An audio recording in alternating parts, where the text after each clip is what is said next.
better than anything that any of the landfall triggers that a Coom Firebird has. You can bring it back for 6 mana. But Yeah, great. And I'd rather have fire breathing for strike.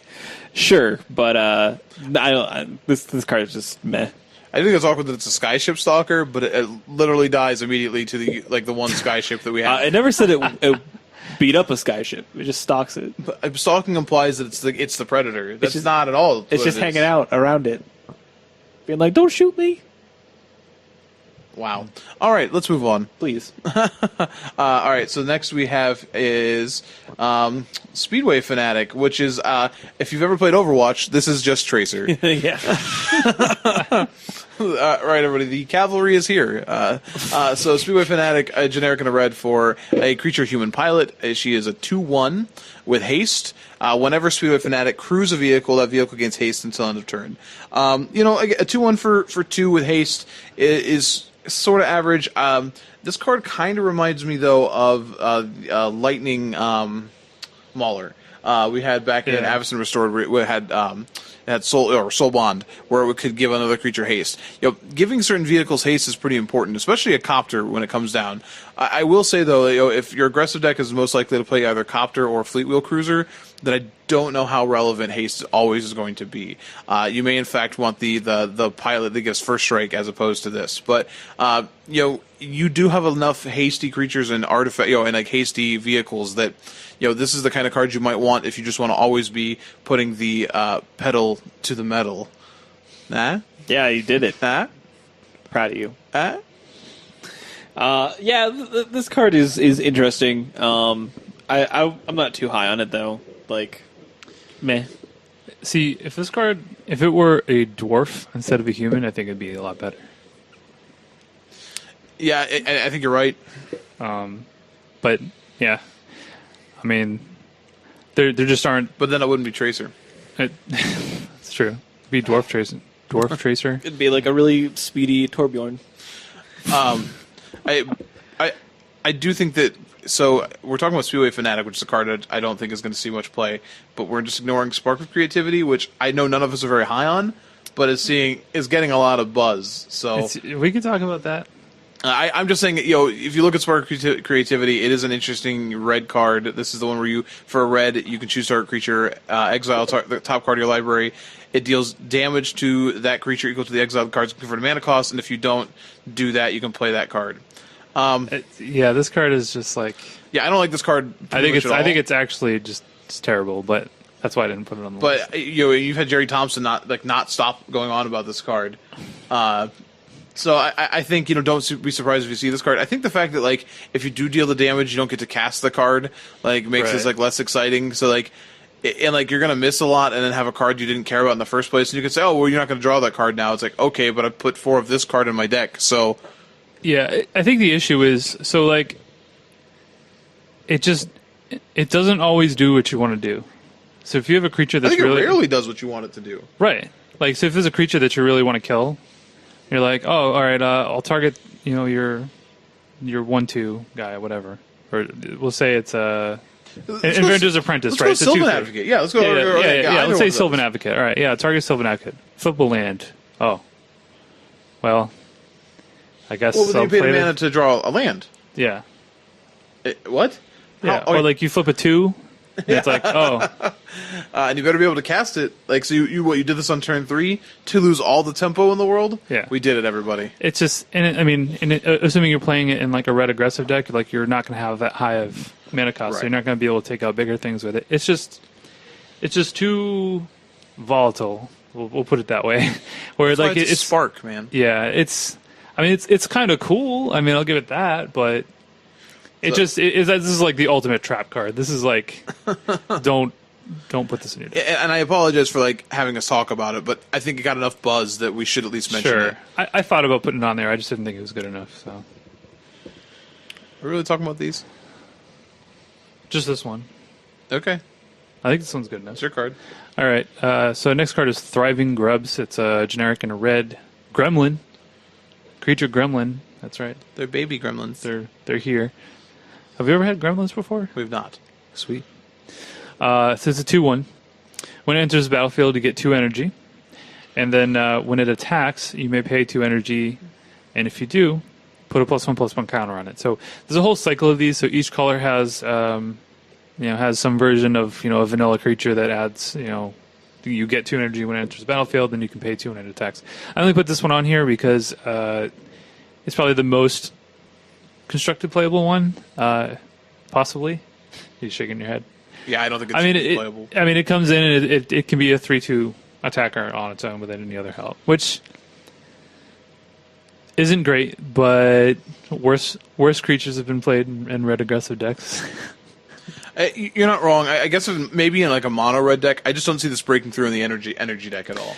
Yeah, like the red green energy deck, not. just its 2 drops are much better. You have the mana creature we already talked about, the brawler that we talked about, and then the cub the long we'll talk about in green. So this would have to be in mono red, and maybe then a 3/2 is good enough. I mean, I guess or was it Chainwalker or whatever it is? Yeah. Maybe that is. I don't know. Yeah. I think if your red deck is trying to play this, then like the rest of the deck's got to be pretty good because this is real average. I mean, it's like at worst it's a 3/2 on its own. Oh, 3/2 attacker. No, at worst it's a 2/1 because it can be killed by a bunch of X1 or anything that kills a 2/1 creature before it gets to do anything. But it also has like a higher ceiling than that, where you can, if you're attacking multiple times, you can keep putting counters on it. If you have more energy. I don't know. It's a long shot, but I wanted to mention it. So. Is that it? I think that's it for red, though. That is it for red. Hey, this set is helping make red playable again. Thank you. So thank you, Wizards. We appreciate it. Yeah. Even if the red Gear Hulk is terrible. Fact. And it is. Realize it. Yeah, we talked about it. I know. You stepped away. We just said don't play that. I heard you saying it, and I still had to reiterate it. But we kind of knew that was going to be the case. We kind of knew it was going to be bad. So that was the last one that they revealed too. Yeah, and it was just like, oh man, what's the red one? We already got Red Mages already got spoiled with Chandra, so it's like, yeah, okay, fair enough. We need to make a crappy mythic to fill in. So next up, Black. We're going to start off with Demon of Dark Schemes. Demon of Dark Shawarma. This is 3 generic and black for a 5/5 flying demon. When Demon of Dark Shawarma enters the battlefield, all other creatures get -2/-2 until end of turn. Whenever another creature dies, you get an energy. And then it has an activated ability of generic and a black. Pay 4 energy. Put target creature card from a graveyard onto the battlefield under your control tapped. This card's pretty powerful. We've had creatures like this make an impact in Standard before. Massacre Worm is the one that comes to mind. Yeah. Now, granted, Massacre Worm was also a combo piece in a number of decks because it could just kill out of nowhere. Yeah, but that card could just end the game. Yeah, this one I'm not totally sure. And now, granted, in a deck that has other ways to use that energy, because its ability is powerful, but you also have to untap with this card, and then you still have to pay mana and energy, which we talked about. Like the best energy cards only have you pay energy. Yeah, this is one of the ones that they're like, well, how much energy do we need to make this ability cost so we don't have to put mana on it? And then they ran out of room, and then they're like, okay, we have to put a mana cost on it. And I think it's important, as a 6-drop with the -2/-2, its other ability may not be hitting very powerful creatures. Their board may not be totally ruined by this card. Your opponent could easily just kill this card and attack through it. I know people were really excited to see this card, but I haven't seen a lot of people actually high on it for constructed playability. Triple black is also pretty rough as well. If you're playing even black-white, triple black can be really rough. So I think the format will have to have a ton of servo tokens running around, and even then, is your 6-drop the card you want answering those cards when you have something like Flaying Tendrils still available to you. So it's splashy, but it looks like the kind of card that should just dominate a game, and I'm not convinced it always will. Yeah, I definitely agree with that sentiment. Got any thoughts on this one, Dave? I think it's going to be a limited bomb. Oh, yeah. I don't think constructed. I think it's going to be very. The cost is just so prohibitive, and I mean the infestability is kind of narrow in the grand scheme. Get it? I get it. Yeah, I get it. I mean it's a pretty sweet card, but I don't see it making a big splash in constructed. Sure. Awesome. All right, let's move on to Gonti, Lord of Luxury. So. I really like this card. Really? Gonti, Lord of Luxury. Sorry, I like to read it first. If not for the name, he sounds like a furniture salesman. Like, He he's has- like, hey, come buy these sweet leather the couches. Lord of Luxury. Opulence, he has it. Yes. Oh man, Perhaps you would like the new Mercedes. he's a good friend of Hedonism Bot from Futurama. Yeah. Gonti, the chocolate icing. So, Gonti, Lord of Luxury, is a 2 generic black 2/3. It's a legendary creature, Aetherborn rogue. Has Death Touch, and also has an enter the battlefield trigger of look at the top 4 cards of target opponent's library, exile one of them face down, then put the rest on the bottom of that library in a random order. For as long as that card remains exiled, you may look at it. You may cast it, and you may spend any mana, you may spend mana as though it were mana of any type to cast it. It's a lot of text on this card. Sorry. Now I don't know if this is gonna like break standard or anything like that, but man, I really want this card to be good. This card's sweet. I don't think this card is good. It is important to note that if Gonti goes away, you can still cast the card. That is true. Yeah, that's true. I think having to so it costs 4 mana for a 2/3, which Death Touch is powerful, but that is a terrible body. Like so you're not. Yeah, he's not. It's 2/3 Death Touch. For 4 mana, you can Yeah. play Kaladesh for 4 mana. But you can also look at and it draws you a card too. You get to play Kaladesh at 4 mana. That's true. Like Kaladesh is a little better In than what this one. world do you convince me to play this card over Kaladesh? After Kaladesh rotates. No, I still don't want a 2/3 for 4 mana. Like, you still have to pay mana for the cards you flip over. So you say draw a card, sure, but it costs you another turn in tempo. It better be something great. Yeah, I mean, Cool, I get to cast your Servo exhibition. Whee! yeah, as we have bore witness to in Collected Company Standard, sometimes you whiff on looking at the top 6 cards. So I or think, more. I think ultimately when you have Kaladesh, this card just not it just does not measure up. But that ability I think is overrated for the terrible creature you're getting out of it. Like, Okay, it's a 2/3 that's Death fair. Touch, but it trades with any creature with 3 power anyway, so who cares? Deep down, I know this card's not that great. I just want it to be good. Oh, like your 2 mana 3/2 artifact creature attacks into this and smiles. It's like, I'm glad you spent turn 4 for this. Hiya! All right. Okay, fine. Before we get off this card, can you explain to me what an Aetherborn is? So they're basically This is more lore stuff that I don't know they're about. byproducts of Aether, of Byproducts? they're byproducts of It's like- Kaladesh. yeah, it's like It rose from the sewers. they're sentient. Like, they're born fully grown. They only live for a couple of days, weeks, or years, and they know exactly how long they have to live internally. The story last week was about a very well known Aetherborn who knows he only has 63 days left to live. Is that like that terrible Justin Timberlake movie where he has a time on his wrist or something? And it tells him how The long he has entire left? plane is literally just Logan's Run. Okay, they must renew. But that's why he's the Lord of Luxury, is because they are very they're in tune with other people's feelings. They can feel this, and they thrive off of partying. So they're almost like the revelers from the Theros block. Yeah. So, So yeah. he's like, you know what? I don't have a lot of time in this world. I'm So gonna I'm live it gonna up. party hard. Yeah. And now when it's some- time to party, he's gonna party hard. Right, and some Party of them are hard, able to party hard, absorb party energy hard. from others, and if they do this, they can extend their life cycles, but it's still considered morally wrong. So I'm assuming Gonti is black aligned, and he also takes one of your cards because he's using your energy to make his life cycle last longer. Oh, okay, sweet.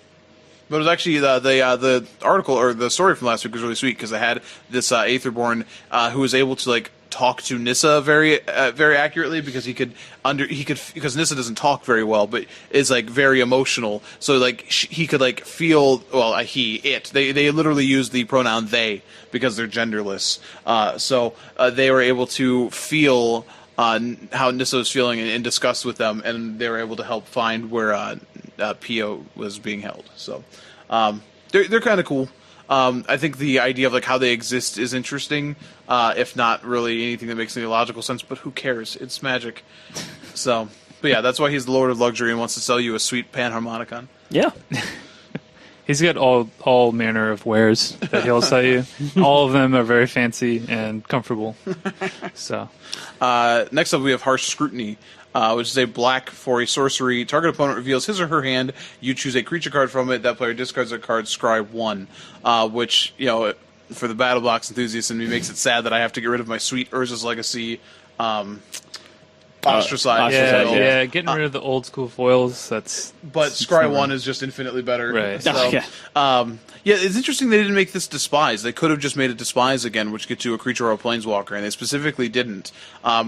We don't have Duress in this format, which is interesting. So we have this, and we have like Transgress the Mind as our real playable discard effects. And I think, this makes a lot of sense. They've pushed the creatures in this format.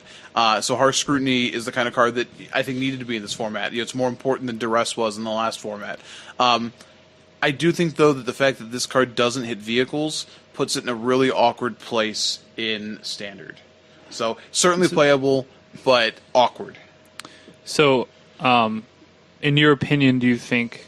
Now, I think we all feel that Smuggler's Copter is going to be, one of the best cards in the set, if not the best. It's going to be everywhere.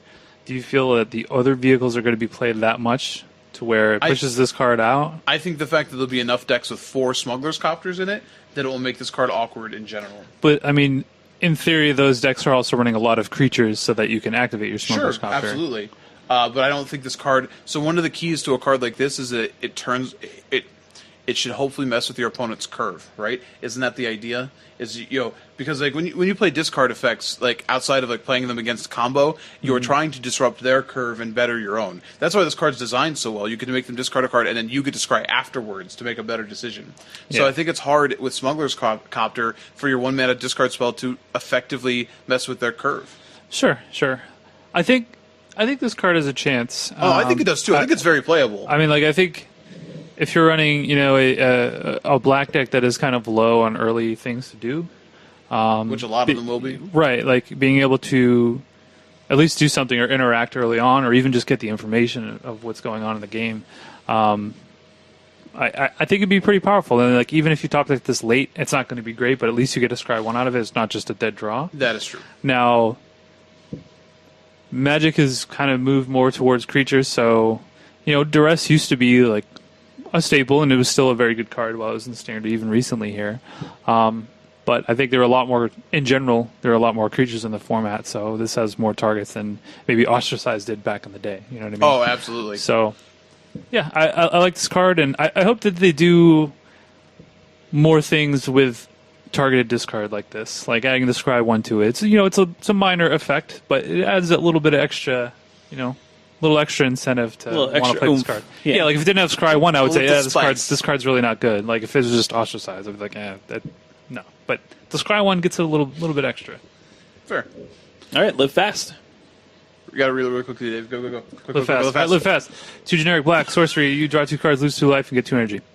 Boom. So if it makes sense now, the Aetherborn can live for literally just a couple weeks, thus live fast. And die young.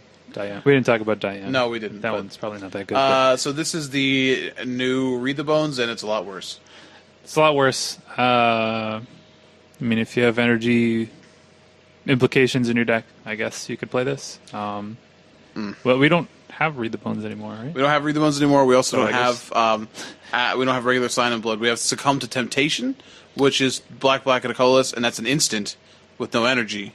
And then you have the 2 generic sacrifice. Merciless Resolve. Yeah, and that's also an instant. That's true. So you can still, your black control deck can still play one of these spells, but I have to assume that if you're in the market for a spell like this and you're in these colors, the blue one that's an instant is probably a little bit more appealing than this card. Yeah. Because that one you get to scry and you get energy.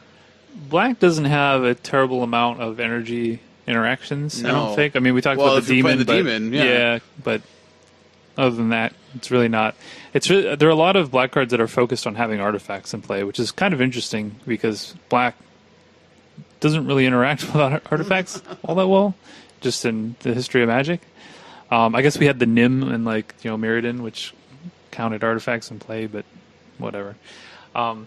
Anyway, but yeah, this is a thing you could play. I don't know if it'll be great, but it's an option. All right. Let's talk about Lost Legacy. Oh no! Oh no! I told you I get all the Nalar family, even the memorial. Sad. Yeah, this got a big old picture of Kira Nalar on it. So this is a sorcery, black, and a generic. Name a non-artifact, non-land card. Search target player's graveyard, hand, and library for any number of cards with that name and exile them. That player shuffles his or her library, then draws a card for each card exiled from hand this way. So this is very similar to our Infinite Obliteration. You get more cards you can choose. The replacement effect is a little awkward. If before you got rewarded if they had cards in that hand, especially if for example you cast a Harsh Scrutiny before. And then you're like, oh, okay, you have a bunch of these. Well, now they get to draw cards from it, which is a downside. But if you are in the market for a card like this, normally it's because they have something you can't interact with. Yeah. So the cards in their hand doesn't matter that Usually much. like a Ulamog or an Emrakul or something like that, where it's like, well, I can't beat that card straight up, so I'm going to try to nab it before you have a chance to. I think it's interesting to note that you don't have to take the card in their hand. I don't know when you would ever do that, because if you're casting this card, you probably want to exile all those cards. But the option is there. If you really don't want them to draw an extra card, then you can leave that one in the hand. I'm trying to think. So if there's I don't know, say it's like a miracle. Yeah, you know what I mean? The one in your hand is fine. That I don't care about. I don't care about that one. You can also turn it into an upside. You could target yourself and then exile 2 or 3 copies of the same card and then draw 3 cards. That is sweet. That's also a very narrow and probably non-existent mode for this, but it's something you could do. This card feels very important in a format that still has Eldrazi Titans, but also has Aetherworks Marvel. Now, granted, you can't name Aetherworks Marvel with this card because it's non-artifact, but if a Marvel deck is going off with something broken, you can name the broken thing they are doing. I think it's important to know that we've already talked about a couple sort of combo-licious artifacts in this set, and we don't know, we might get an Aether Revolt, and you might look at this card later and be really, really frustrated that you can't name an artifact with it. Yeah. But black is not allowed to interact with artifacts, so deal with it. Yeah, there are a decent amount of cards in this set that actually specifically say non-artifact. There's the counterspell that we'll talk about coming out, and it's just awkward. But it is what it is. They want the artifacts to be played, so makes sense. Next up is Make Obsolete. Make Obsolete. So this one is going to be more of a sideboard card, but Make Obsolete. Nauseous. Yeah, it's better than that though. It's 2 generic and a black instant. Creatures your opponents control get -1/-1 until end of turn. So Nausea was just a sorcery that cost 2 mana and that just gave all creatures -1. This one only affects your opponents, so it won't kill your own creatures. And I think being an instant is fairly important. I mean, this is something that could be a sideboard card against something like Blue-White Spirits if that tries to come back as a deck. There's a lot of 1 toughness there. Should be a decent amount of servos and Thopters and things like that running around, so just a card to keep in mind. I don't know that it'll definitely see play or anything like that, but something just to take note of. Just know that it's a card in the format. Yeah, agreed. Next up, we have. Wait, where's it? I'm making sure I'm not crazy. Do I get the Gear Hulk? Yeah, not just Gear Hulk. Yeah, we're not going to talk about Midnight Oil. Yeah, that's fine. So this is 4 generic, black for an artifact creature construct. It's a 5/4 menace. When it enters the battlefield, you may destroy another target creature. If a creature is destroyed this way, you gain life equal to its toughness. Sounds like just a good card to me. Oof. Yeah, this really is just solid card. Yeah, all upside, no downside. It having 4 toughness. Yeah, is there's a downside. I guess that's the downside. But I feel like you get enough on the way in to mitigate it. The 5/4 menace body is at 6 mana. Definitely is worse than or on par with a draft common. So its body is kind of average. But that ability is pretty powerful. Hey, fun fact. This card is probably going to help. There's a number of reasons, but Gold Knight Castigator, I was excited to test that card. No, you lose races when your opponent gains 9 life. Nice. That's pretty bad. Yeah, he said the 4 toughness on this is bad because of Chandra. Oh, absolutely. Yeah, Okay. when your 4-mana planeswalker is able to pick off your 6-mana Titan, that's bad. But also just like in combat in general, there's going to be a couple of awkward situations where you'd really like your Gearhulk to be a stabilizing force. Your Titan, the Titans all being 6/6s, and if you look at the other bodies on this, the blue one's a 5/6, the white one's a 4/5, the red one's a 6/6, the green one's a 4 to 8/8. So the 5/4 is definitely the worst out of them, and you want this one to come down and stabilize, like kill a guy, gain some life. But depending on what the board state looks like, your opponent might just be fine to attack still. So I think this is a solid card. This one, I'm actually not sure of in constructed. I mean, it could see play. I think it's insane and limited, obviously, but. I think some of the other Gearhulks are better suited for constructed. I agree with you. This one is certainly borderline, I would say. It is. It does not feel like the strong enough finisher for 6 mana. I do have to say that being able to recur this, though, is very important. So I think like green-black is where you would see a home for it if you do find a home.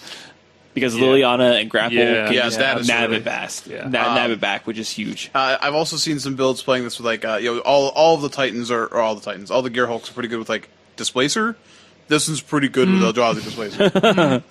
I'm going to kill this one, and I'm going to kill this one. Yeah, like if your choices like with 6 drops are between this and the demon, I think you're going to play this. I mean, it's just easier to cast. It helps you stabilize a little bit better. Gains you you life. To make sure that your enter the battlefield effect has a real effect. Right. Yeah, even if they just have like one large creature, you know that you're going to kill it. So, I mean, solid card. I'm sorry.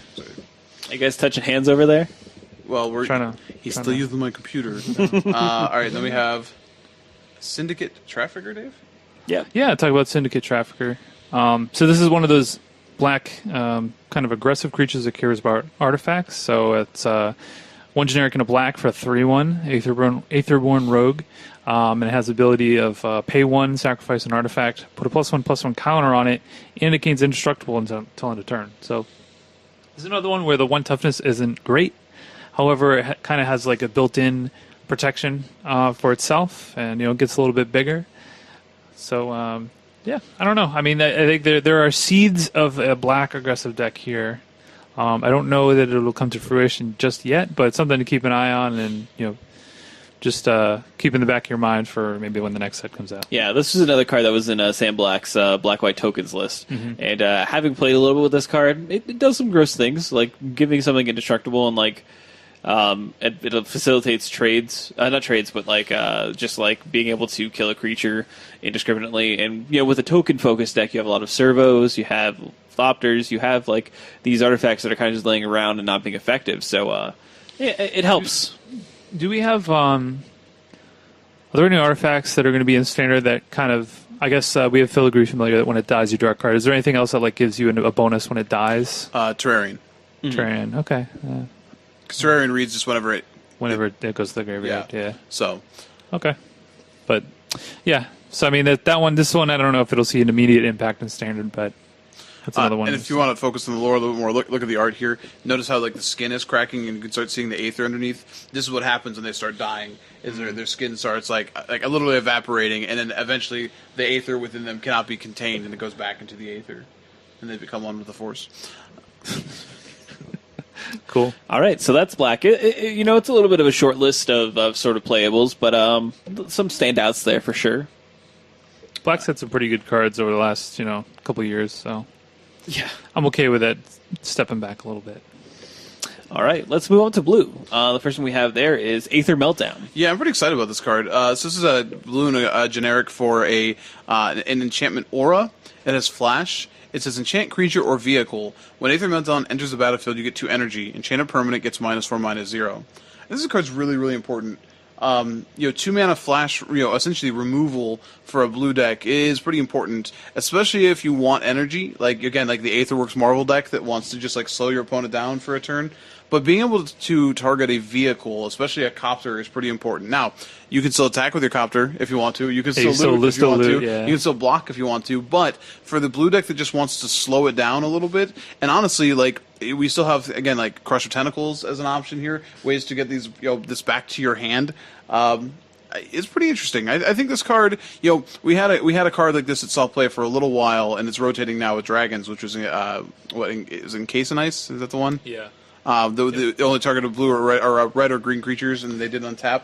Yeah, And this one just targets anything. Yeah, and that card was solid enough out of sideboards because again, flash is pretty important here. And again, for a lot of cards, we said they're awkward because they ignore vehicles. This one specifically saying, "Yo, vehicles, I see you," makes it important. Yeah, this card's fairly annoying if you're playing an aggressive deck. Oh man, there's nothing that feels like. Man, there's something that feels so bad about that. You're just like, oh well, all right.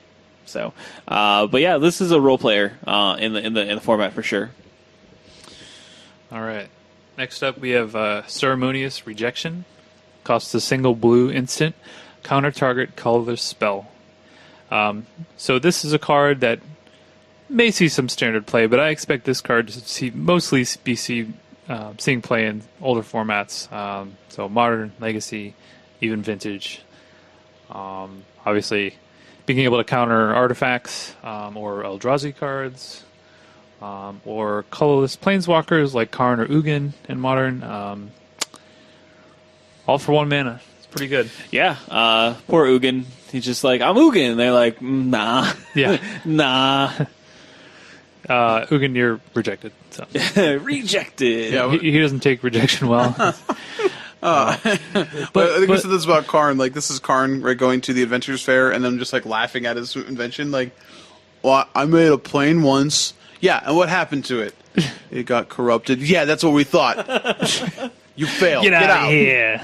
Well, what happened to it? It's Phyrexia now. Oh, did you hear that? It's Phyrexia now. We don't know what that is. We know it's terrible. We hate it. We hate it. Why are you guys gonna be like We that? hate it and you. Anyway, yeah, this card's sweet. Going to be probably again. This is why I'm excited to see like the modern classic because like this is a real card that could actually show up. This card just goes in every Eternal format, right? Yeah, that's what I'm legacy. Yeah. I mean, I just want to like counter a Karn and then snap cast it back and then counter, like an O-Stone or something. Morgan, when somebody ceremoniously rejects one of your Lotus Blooms, Stop it. When that happens, it'll be real Or sad. like, say like you turn 2 and you play the what am I thinking of? Pentad Prism? Pentad Prism. Yeah. I mean, I don't know, man. I'm just saying, like, that's not funny. I feel like you have to like act out this card when you cast it too. Just be like, "Hold, sir. I think you need to understand. You shall not be casting this spell by order of the consulate." Because it's a very ceremonious rejection. Gotcha. Oh, okay. I just want to make sure you knew. Okay. But Yeah, I don't want that to happen to me now. Thanks, Dave. I don't think you have to worry about it so much from... I guess people could board it in against that deck, but I think mostly in Modern you're going to see against like Bantal Eldrazi Oh, yeah. countering like, you're, Hey, Bantal Eldrazi can play this against each other, which is great. yeah. That's going to be awesome. Being able to, just counter pretty much everything in that deck. It's pretty good. And also against Affinity, you're like, Cranial yeah. Plating, Ravager, okay, 1 mana, take care of those. I mean, Spell Snare already did a lot of that, but I mean, just having another way to fight against that, it's never bad. So, yeah, this card's sweet. All right, next up we have Confiscation Coup. This is 3 generic blue for a sorcery. Choose target artifact or creature. You get 4 energy. Then, you may pay an amount of energy equal to that permanent's converted mana cost. If you do, gain control of it. I really like this card. This feels much closer to like an actual mind control effect. Yeah, I know why you like this card, too. What is that? This is similar to like the one that had like the sunburst. Yeah, or you're whatever. right. You're right. Exert Influence. Yeah, Yeah, and yeah. I like those cards because there's no way to easily get it back. You can't just blow up the enchantment and be done with it. No homewards paths in Yeah. Standard. And compared to Exert Influence, and again, Exert Influence was really, really good in that format because it was so easy to get those different colors. This one's even better. It's a similar mana cost, but you already get like 4 energy, so this this is getting you close to where you're at, and it doesn't take much. We just talked about Aether Meltdown. There's certainly ways you can build around to have enough energy to take whatever you want, and just doing that, I love mind control effects like this because by their very nature, they essentially force 2-for-1s. You get your opponent's creature, and then they have to deal with their own creature. So you're getting them to spend resources on their own thing. Now, the downside to Confiscation Coup, just like any other mind control effect, is there has to be something worth taking So generally against like aggressive decks where the threats are all pretty linear and the same, it's not going to do as much. And even like now, even the bigger creatures like a Gear Hulk, for example, they've already gotten the effect out of it. You're just getting the body. The ability to take an artifact, though, is spicy depending on what your opponent is doing. So I like this card a lot. I think it'll see some amount of play, just like we saw Exert Influence awesome. Yeah, it's important to note this is a story card as well. Yeah. And if you read the flavor text, it looks like this might be some foreshadowing in the story. Yeah, Tezzeret's taking some things. Whatever. Apparently, Tezzeret don't know about like what the Gatewatch? Gatewatch, Fourth Amendment right. Just taking people's things. Man, that's some illegal search seizure right there. Jeez. He's the head judge, sir. Well, He wears the red shirt. From what I understand of head judges, what they say is final. you got me So there. you can't appeal. Yeah, absolutely. Next up, Disappearing Act. Why are we talking about this? It's worse cancel. Okay, great. Moving on. No. It could. No. It's situationally better cancel. No. Potentially. No. Don't play it. I want to talk about Glimmer of Genius. I know we have Glint S. Crane on there. I want to talk about Glimmer of Genius, though. Quickly. Okay. Hey, it's Inspiration that's playable. 3 generic and a blue for an instant, scry 2, then draw 2 cards, you get 2 energy. It's like 4C, right? Yeah. Oh, wait, no, you don't. It's 4C, You're not Scry 4. Yeah. I honestly, though, like, Scry 2, draw 2 as an instant is fine. But, again, the energy, like, there's definitely some blue decks that want that energy. And I think, like, Scry 2, draw 2 just makes, like, we don't have a lot of great draw spells in this format. Like, I think you're probably playing this over something like Fortune's Fate. You know what I mean? Like, Yeah, sure. or Fortune's Favor. Fortune's Favor, that's it. Probably. I mean, you can even, like, if you wanted to, you could just curve this into the mind control card we just talked about. Yeah, absolutely. Like, and then you have 6 energy to play with to take a Gear Hulk or something like that. I don't know.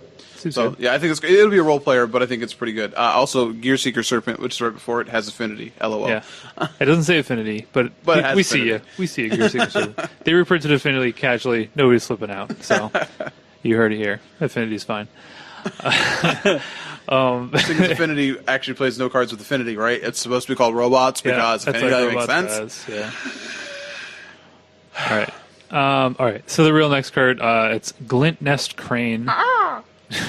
It's generic in a blue for a 1/3 bird. It has flying, obviously. When bird has flying. Glint Nest Crane enters the battlefield, look at the top 4 cards of your library. You may reveal an artifact card from among them and put it into your hand. Put the rest on the bottom of your library in any order. So this is Augur of Birdless. It's Augur of Bolus, except it flies and it looks for artifacts instead of instants and sorcery. So, Well, it looks at the top 4. Looking at extra cards is pretty important. yeah. So you look at top 4. I don't know that there's like a really heavy artifact deck right now that's available, although I mean it's certainly possible. But this card's pretty sweet. I mean, if there is a very heavy artifact deck that in standard, I think this will definitely see some play. I mean, assuming you're playing blue, which you probably are. But yeah, I don't know. Yeah, it as long as your deck is designed that way, this one is not. It's depending. You have to find the right number, but it's fairly likely to hit in a pretty heavy artifact deck. Plus, it does exactly what you want it to if you're playing. Like again, I've seen this in the Aetherwork Marvel deck. It's the perfect card to try and find your Aetherwork Marvel. It does exactly what you want early on, which is block a lot of the smaller X1 creatures. It's not super exciting, but it gets the job done. Do you think this could be something where like you search for a smuggler's copter and then use it to accrue? That's kind of sweet, right? Yeah, it's spicy. I mean, I don't know if that's a deck, but Birds looking maybe. for copters. I mean, it can crew. We got to control the skies, okay? Our wings are not enough. We've got to get to propellers here. That one's actually not on the list. Do you want to talk about it? I put it down here, but I don't care. What? Insidious Will? Yeah, sure, you can talk about it. All right, 2 generic blue, Insidious Will is an instant. Who's Will? Why is he so insidious? Well, he's a Darth Sidious. Choose one, counter target spell, or you may choose new target spell, or copy target instant or sorcery spell. You may choose new targets for the copy. So this one's interesting. Like 4-mana counter spells are kind of average, unless they're cryptic command, or dismiss. Dismiss, come back. Even like rewind. We got kind of a dismiss. We got dismiss with loot instead of draw a card. Yeah. Wasn't there was one that was like dismiss, and then if you control an artifact, draw a card, and apparently that's not good enough to bring back. But I think this one having so much flexibility is interesting. Like, then you choose new targets for target spells. So like if you're like the control deck that has planeswalkers, then once you resolve one of your planeswalkers, well, maybe you just want to make that ruinous path target one of their guys. You know what I mean? Or the copy is sort of interesting, especially if they're doing something nutty like, you know what, I'm gonna draw these cards. Like, you know what? Me too. Me too. That sounds good. And I don't know if there's anything that you're super excited to copy in this format. So like you can copy your opponent's cathartic reunion. Seems great. But I think like the flexibility here means that like this might be the kind of card that like earns like a one of sort of slot, or is situationally powerful. So I think this card is going to be competing with the one from the last set, but that counters all spells and summary dismissal. And as long as we have these Eldrazi monsters, that's probably the one that sees play. Yeah. You're right. Yeah, but this one's cool. It's kind of like a bad cryptic, but it's fine. Maybe someday it'll see play. This is a Type 4 All-Star though. But, absolutely. We'll throw that in there. Do you want to talk about this one? This? No. No. Okay. Sorry, everybody. I don't even want to talk about the next one. This one. But no. Yeah. Okay. Paradoxical outcome. There are decks that might want to see it. There's a number of zero cost equipment in the format. Yeah, people trying to make Cheerios work. Yeah, this is one that's like kind of a combo card. Like there have been decks in the past that have used like Hurkyl's Recall to return all your own artifacts so that you could replay them again. And this just does that, but it also lets you draw cards for each card returned. It's the issue is I'm not sure. Like we know there's a local player who's testing with us. I'm not quite sure. He was playing Standard. What was the payoff card? For what, Cheerios? For you playing Bone Sauce and stuff? The Reservoir. Oh, the gain life card. Okay. Yeah. So this is the combo card with that. That makes sense. Is Bones already? Yeah, you play all your zero cost spells and they all that's interesting, and I could definitely see people wanting to play that way, but people have tried to make these decks work. Even in Modern, you still have like Steel Shaper or whatever it is. What's the Pure Steel Paladin? That's it. Yeah. Like people try to play Storm with that card, and it always feels maybe a little bit too cute, but we'll see. The problem with those decks is like, if you don't draw this card, then the rest of the deck is just trash. Like, this doesn't do anything. Yeah. So it's like the deck becomes very dependent on resolving one card. Yeah, and then the rest of it, like literally, you're drawing like a quarter shields. Right. Whee! Yeah. Cast a quarter shield. I'll gain a life. Your turn. All right. All right. So let's talk about worst mana leak. Yeah, let's just continue to talk about bad cards. This is a controversial card. I have a story about this card already. So the next card is Revolutionary Rebuff. It's a generic and a blue instant. Counter target non-artifact spell unless its controller pays 2. So worst mana leak. It's basically miscalculation without the ability to cycle, and also can't counter artifacts. But we'll still play it because we're so thirsty for a blue, a 2 mana counter spell that can kind of counter anything, but not really. I don't know how playable this card is, and you know why? Smuggler's Copter. And this is where I have a story about this already. In testing, on a platform that I was testing on, I cast a Smuggler's Copter, and my opponent lost his mind. Like, it was like showed me the card, and he's just like, "Can we talk about this card for a second? How awful it is that I can't counter this. All I want to do is interact with your turn 2 spell, but no, you happen to cast." And I was just like, "Okay, calm down." No, lost his mind. Like, was done playing the game, because it couldn't counter a Smuggler's Copter, and that's going to be the feel bad a lot, where your opponent plays a 1-drop and you couldn't counter that, and then their 2-drop is a Smuggler's Copter, and then your counter spell doesn't really matter because your opponent's starting to attack you aggressively. And then you wasted 2 mana on your turn because you didn't do anything. Right. And then it's just the card is playable, but it's not good. This is a trap. It's like bad. a really bad Spell Pierce. Yes. Oh my god, so bad. Yeah. But all right.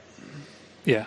So you have access to it, but recognize before you put it in your deck, it's terrible. Can I just say, this set has a bunch of worse than old, worse than old blue cards. So we have worse cancel.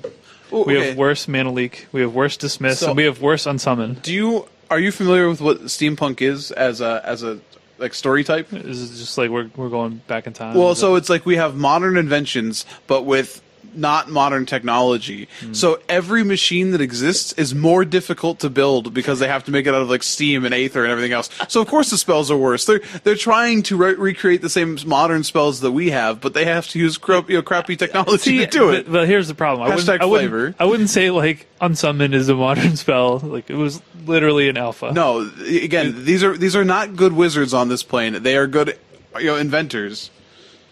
Yeah, I know. Select for inspection, the one that has the battle droid from the Star Wars prequels. Roger, Roger. Return target. Roger, Roger. Tap. Roger, Roger. Creature to its owner's hand. Scry Roger 1. Scry Roger. That is definitely what that is, right? Oh, with 2,000%. Yeah. They're gonna attack the Naboo. Anyway. So, I think like people were really crying out for cancel, and all we got was crappier cancel that makes you return to permanent. Well, cancel's in the format, isn't it? yeah, I mean, you have Void Shatter. But if you wanted to play a worse one, Yeah, that's fair. but maybe you can return Yeah, no, that's your torrential stupid. Gear Hulk to your hand. Great. It's like a combo. So like you do it, and then you torrential Gear Hulk, and then you return the Gear Hulk again. Speaking of torrential Gear Hulk, that's the next card. That's the next card. 4 generic blue for a 5/6 artifact creature construct. It has flash. It's my card. Pretty sure it's my card. Who cares? Just read it. Wait, Did you literally not just read Revolutionary Rebuff? Oh yeah, I did. You've been countered, sir. I've been counted. When it enters the battlefield, you may cast target instant card for your graveyard without paying its mana cost. If that card would be put in your graveyard, this turn, exile it instead. I really like this one. This is sort of the reverse Snapcaster, whereas the mana of the spell is built into the creature, but you get a legitimate body. And you need to be very careful if your opponent with blue sources is not casting anything with 6 mana up in this format. This is the blue Avacyn. Where it's just going to come down and it's going to crush you.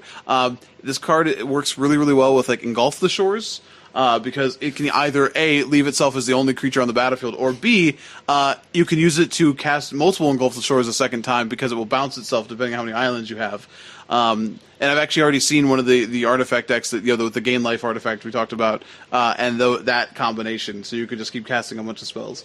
I don't know how this is sneaking up on anyone. I don't know how this is ambushing anyone. Well, ambush. I mean, it's because it's a huge body from decks that. I meant like flavorfully. Like, oh yeah, no, you're right. Yeah. Yeah. Well, like if you look, there's like some like steam and like He water just jets warps coming in. around, so it's just like that looks like rain. Wait, that's not rain. Whoa! Hey, did you see the waterfall? It's like, wait a minute, I have a bad feeling about this. Did you see the waterfall they put in the middle of town? We never had a waterfall before. Oh, it's actually a Girl Hulk.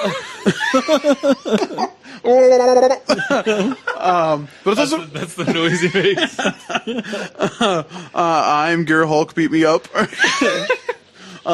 This card also works really well with counter spells because like you counter their spell, you counter their spell, and then you're 6 mana, you get a guy and you counter their spell. But not Revolutionary Rebuff. No, so you that could one. rebuy that if you wanted to. You could rebuy but it. That's like the it's worst bad thing you can do. If you ever like walk into the trap of where like you cast a spell into your opponent's 6 mana and they literally got to flash into Gear Hulk and rebuff your spell, quit Magic. So like you counter 2 things with the same rebuff. Oh, that's like the ultimate slap in the face. Oh man. I think this is sweet even with the draw spell that we talked about with like the yeah. scry 2, draw 2, get 2 energy. It's pretty nice. So yeah, this is one of the better Gear Hulks. yeah, for sure. It's no Snapcaster. Me and Snapcaster go way back. 2 more colors, guys. Like all I know the we're in the home stretch. White is the we can skip a few things in white too. I don't mind. So All right. if you see something you don't want to talk about, skip it. So white is our next color. All right, we're starting off with White Hawk. Yeah. Aerial Responder. We're getting to it. It's a generic white for a dwarf soldier. It's a 2/3 with flying vigilance and lifelink. I don't know how this guy with an eye patch is very vigilant. I don't know. literally has horrible depth perception. Just I don't get it, but whatever. He's also like in a hang glider hot air balloon. Like, Yeah, that's what I thought that is, was like right? a staff of some kind. Like he just like baps people as he flies by him. That- But like like he, the- I could the just see him ropes are like he's connected. just swinging wildly because he has no depth perception. He like that guy's further away than I thought. So this card has been pretty surprising. As I thought I'd see more of it, but I haven't. I've seen some lists with like this and Stitcher's graphs, which is interesting. Build your own Baneslayer. Yes, but calling this, I understand the comparisons to Nighthawk, but the lack of Death Touch makes this card a lot worse than that. Granted, though, a 2/3 with lifelink that it has Vigilance is a headache for a lot of the aggressive decks. So this card definitely is playable. I see it as more of a sideboard card, unless, of course, Dwarf Tribal is a thing. Yeah, this is another one that's close because of being a dwarf. I don't know, but yeah, I could see this being like a good to, well, a decent to good sideboard card. We'll put it that. We'll see. Like I agree with that statement. We'll see what the size of the creatures are in the format. Right. So, let's talk about Angel of Invention. This angel's got a lot of arms. Yeah, a lot of swords. I just noticed all these swords and arms. Yeah. Like, dear Lord. Those are the swords that are like the inventions. Yes, that's it. Because it's the invention angel. It invents new ways to kill you. Yeah. 3 generic white for a creature angel. This is a 2/1 that has flying, vigilance, and lifelink, and fabricate 2. And if you don't remember, that means when it enters the battlefield, you can put 2+1/+1 counters on it, or create 2 1/1 colorless servo artifact creature tokens. And then it has this awesome other line of text that says other creatures you control get +1/+1. So it can either come down and be that sort of pseudo Baneslayer with your 4/3, first strike, vigilance, lifelink. Granted, we do have a Gisela hanging out that is that, but Doesn't have first strike. No. Oh, did I say first strike? I did. I'm sorry. I apologize. Flying Vigilance Lifelink. Man, so it's not even as good as Gisela. But the real draw to this is that you put 2 other creatures out there, you make them both 2/2s, and you pump your team. I tried testing this card early and moved away from it really quickly. It did not feel strong enough. Yeah, I think the awkward thing with this is it's going to be fighting for space with Archangel Avacyn, which is just, I think, just a way better card than this. So, I don't know. I think just as a 2/1 for 5 mana, it opens itself up to so much removal. Like, think of a removal spell, any kind, like even Savage Alliance, and it kills it. And then bad things are happening to your team. Yeah, I mean, like even if if you make it a 4/3, it like dies to like Harness Lightning and pretty much everything.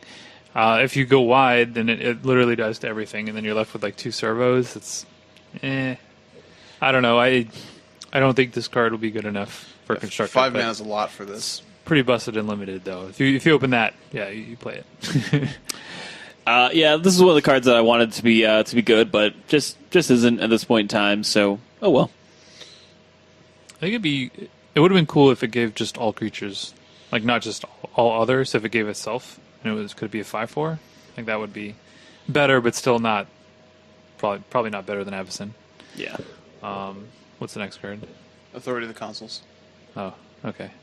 Authority of the Consuls is an enchantment. Costs a single white mana. And it says, creatures your opponents control enter the battlefield tapped. It also has, whenever a creature enters the battlefield under an opponent's control, gain 1 life.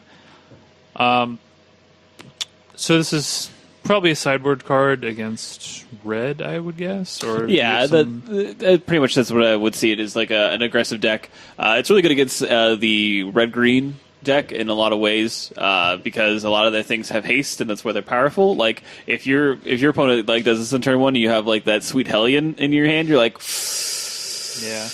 Well then.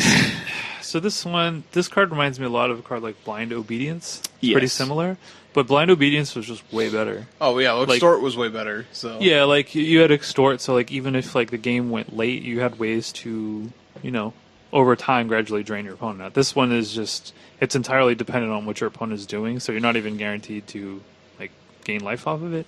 I don't like this card very much.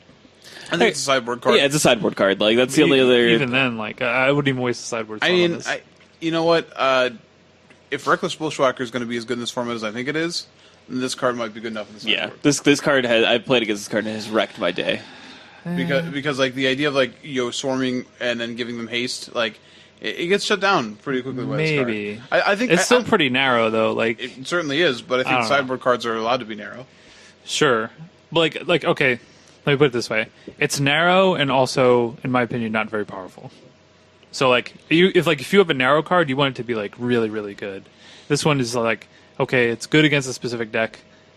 And even then, it doesn't completely shut them down. It's just it's good against a specific strategy. It's decent. It would hard to be say like deck. I mean, like if it turns off any creature with haste and also gains you a life for any creature you play with haste, any aggressive creature deck is going to be hampered by that card. I think it's better than you're giving it credit for. All right. So I'm not We'll saying it's see. great. I don't think Morgan and I are arguing it's some great card. No. But it's a role player, and I would think it'll be an okay role player. Sure. And it literally costs a mana, so they're not even doing very much. So Okay. you'll be sad. You'll be saddened by it at least once this weekend. Challenge. Well, okay, you have to day 2 to be sad by it, though. That's my Hey, you know what though? If I day 2, that's gonna be great. I hope I do. Yeah. If I don't, get to play them Spire Bluff Canals in Modern. All right. I get Cataclysmic Gearhulk. This is 3 generic white for an artifact creature construct. It has vigilance. It's a 4/5, and when it enters the battlefield, each player chooses an artifact, a creature, an enchantment, and a planeswalker from among the non-land permanents he or she controls, then sacrifices the rest. I was really, really high on this card, and then I cast it a few times, and I'm okay on this card. No, this is not Tragic Arrogance. It is definitely not. Tragic Arrogance. So if you are the one casting Tragic Arrogance, you get to choose what each player keeps. So you could just set up these really lopsided board states. This one, each player gets to choose whatever they want to keep. So you can't kill their best things with this. Though it is noteworthy that since it's an artifact, you can choose this as your artifact and then keep another creature. Or vice versa. You can keep 2 artifacts or whatever. I don't know. Yeah, the card's certainly very powerful, but it's not as universally good against certain board states as like Tragic Arrogance was, just by the sheer fact that they get to choose. And it also, like, as a card, at the top, near the top of your curve at 5 mana, it's one of the cheaper Gearhulks. But it does, like, if your opponent has like a way to come in with flyers, and again, even vehicles where they get to keep a creature in like maybe a vehicle, it could be just real bad for you. So Yeah, I do think this is one of the better ones for constructed though. Like 4/5 it feels like that's going to be very relevant with Chandra, being able to deal 4 damage, and this survives that. I don't know. Like I think you'll see a decent amount of Gearhulks in standard. Oh no, I agree as well. I just I was really high on this card. Yeah, yeah. Now I'm just like, okay, it's good. I wasn't as, just because like now if it came in and it did like Tragic Arrogance, then I think this card would be completely busted. But so it's probably good that it's not that. But I think it's still a pretty good card. But yeah, it's not like just an auto include, I think, Right. in any deck. But yeah, I mean, I think this will see a good amount of play. All right, now we're going to the Fairgrounds Warden. Fairgrounds Warden. So this is Fiend Hunter 3.0. So we had Fiend Hunter and then Banisher Priest. Yeah. And now we have Fairgrounds Warden. So Fairgrounds Warden is 2 generic and a white for a 1/3 dwarf soldier. When it enters the battlefield, exile target creature an opponent controls until Fairgrounds Warden leaves the battlefield. So this kind of has the same templating as Banishing Light, where you can only target your opponent's creature, and you can't do any blink shenanigans with this to keep the creature exiled forever. Yeah. However,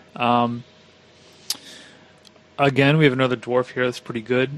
I do expect to see a decent amount of play. Being able to take out an opponent's creature, even just temporarily, can be pretty good. Yeah, it's awkward that the best dwarves are all like 3 mana dwarves. But yeah, there's definitely a glut there in the curve. But this with Palada, making it a 2/4 is pretty relevant. Depala? That's a man. I got it. Palada Worm. With Depala, Piata. De Blasio. But yeah, let's quickly talk Fragmentize. Definitely My inventor's goggles. Oh. This is a white for a sorcery. Destroy target artifact or enchantment with convert mana cost 4 or less. I'm really sad this card's a sorcery. Because It's way too good as an instant. Yeah. I guess man, the 4 or less is a real thing in this format though, because like you can't hit Gearhulk. So Yeah. but this card's definitely going to be a role player because, as we've said, Smuggler's Copter is going to be very, very good, and this destroys that. Additionally, most of those interesting artifacts we talked about that have like weird effects all seem to cost 4. So if there is a Seems deck like this might have been like appropriately costed. Yeah, or at least so- like claused, I should say. I don't think you will ever be wrong in this format to have a couple of these in the sideboard. I think you could see. I think this will see play in older formats as well. Like decks that played Disenchant before may want to play this card, just being 1 mana. It's possible. It's just the sorcery is so rough though. Like this Yeah. this does not feel like natural state. Oh yeah. It's probably not as good as that, but I'm saying like if you're playing, like a blue-white deck in Modern or something like that, you might be happy to play like a 1 mana card instead of a 2 mana. That's fair. Just for like even like Snapcaster considerations. Right. Yeah, absolutely. Sure. Kill Blood Moon, whatever. But yeah, I mean it's pretty solid card, and I think it'll see play across multiple formats. All right, next card up, Fumigate. So this is the Wrath variant for this set. It's 3 generic white sorcery. Destroy all creatures. You gain 1 life for each creature destroyed this way. Yeah. So this card is like, this is the 5-mana Wrath that you want. Like this is like way better than anything that. Yeah, this makes like planar Outbreak feel close to, or Outburst. Outburst. Yeah. Feel close to unplayable. Yeah. Just for the sheer fact, like you get all the bonus up front. Like you don't have to invest any more mana in it. You don't have to have your opponent be playing like equipments in like bestowed creatures or enchantments or anything like that. It's just like you kill everything.